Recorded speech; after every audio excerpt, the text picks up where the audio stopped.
Hi, I'm Rob, and in this Gems of War video, I'll show you a really cool team you can use for the Deathknight Class Trial, and no Crimson Bat required. I showed a Crimson Bat team earlier in an earlier event at the start of the week, and several people said they didn't have it, so I'm going to show a different team. And still no Mythic required as well. Important that, because a lot of people don't have many of the important Mythics. But first things first, you can pop to the shop, grab yourself a Tier 1.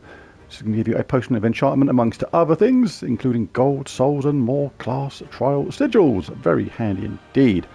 Now at tier 5 there is a excellent weapon, Crypt Keeper.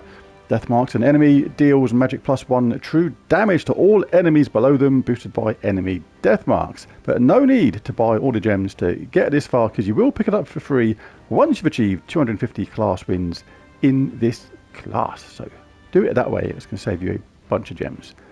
Right, onto the team itself. As I said, no need for Crimson Bat in this, and you can fight these in any order you like.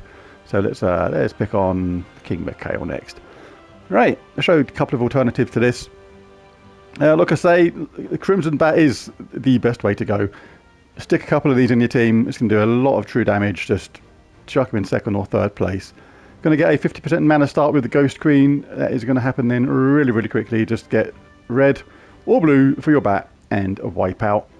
Draculus again, if you have these troops, really good. If you don't have any of them, if you don't have any Crimson Bats, this is a cool way to go. You can go with a damage to all weapon up top. It doesn't have to be War and Peace, it can be anything you like basically. This is just good because it doesn't mana block the troop underneath it. But yeah, it does damage to all enemies and gives attack to all allies, and had a couple of cool upgrades as well. Silence the first enemy, which is really cool, and it creates a green and a brown gem when it casts, which is pretty nice. But the Flesh Horror is the troop we're looking to cast first on this, because it's going to eliminate all enemies pretty much straight away at first. Because it eliminates an all armor from an enemy, then deals magic +2 damage to them and all enemies below. So you cast this on the top troop as much as you can, and for the early part of the battles you will just wipe out the enemy straight away. If they don't die, they'll be softened up. You can finish them off then with War and Peace or with Deathclaw and the Ghost Queen herself. Right, another cool thing about this team that we're in is the class, which is Necromancer, and I'll just show the talents on that, because they do work really well with Deathclaw and the Ghost Queen. We get to gain 1 magic for each purple ally, so a little boost on that. And the talents we'll go for are Gloom, all purple allies gain 2 life. Chill of Death is nifty. Anti-magic sphere, always good. Don't need mana source because we get a 50% mana start anyway. So we'll have Dusk's Aura, which is a dark storm at the start of battle, which is purple. That's relevant as well. Stealthy, cannot be targeted by spells unless there's no other targets. Swift Curse, really cool, works fantastically well with Rising Shadows. Swift Curse, death marks a random enemy at the start, and they can die immediately, and if they die, you get a 7% chance just to kill somebody else. 2 can die just straight away sometimes. Really fun when that happens. But going back to this, the purple, create a dark storm at the start of a battle. Works really well with Deathclaw. Steals life from an enemy, boosted by undead allies, which is the whole team. Then explodes purple gems. We'll have purple on the board because of the storm. And it also gains bonus purple from purple gem matches. At the same time, the Ghost Queen steals 7 mana from an enemy, then steals magic-based life from them, boosted by purple gems. So with that purple storm, that really helps with her at the same time. So basically, cast with this, anybody that's left, you can cast this and finish them off. If they're still surviving, it's going to be only 1 or 2 survivors normally, and you can finish off with these.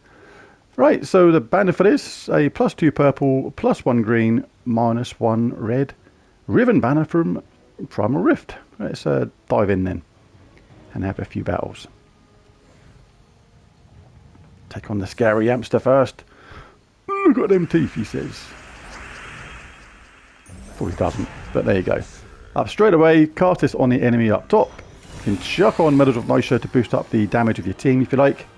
Alright, I've jumped forward a little bit to show you how this works on the later levels.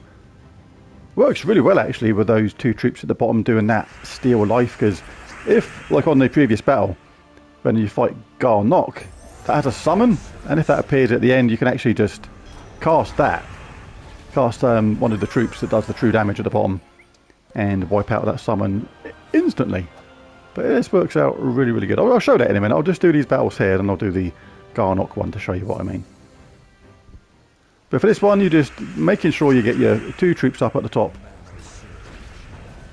straight away, and then you're just gonna cast them back to back. Make sure you cast this one first at the top. Watch everybody out. If Death Mark doesn't get them, then our other troops will. Alright, let's just do Kindler here, then we'll go to the Ugly Orc and show what I mean about that summon. Let's grab some of that. That's ready to go anyway, even though we didn't need to get it, but we'll cast this first. Kaboosh! Kaboosh! Job done. If any summons come along at any point from any of these, then you can just use your damaged all troop to wipe them out. So let's show that with Garnock here. Show you exactly what I mean. Didn't mean Garnock ear, looking at his ears, making him paranoid. Just meant it in general on this mate. Yeah, let's get that purple. Yeah, let's get that green. Right, so this team has a summon, so we'll do that first on the top part. There we go, they got that summon.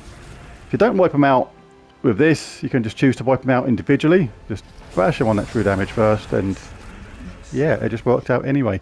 So a really cool, super fast team that just kabooshes everyone into oblivion really, really quickly.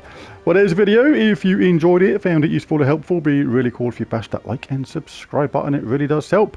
But most of all, thanks for watching, and I'll catch you again next time. Bye for now.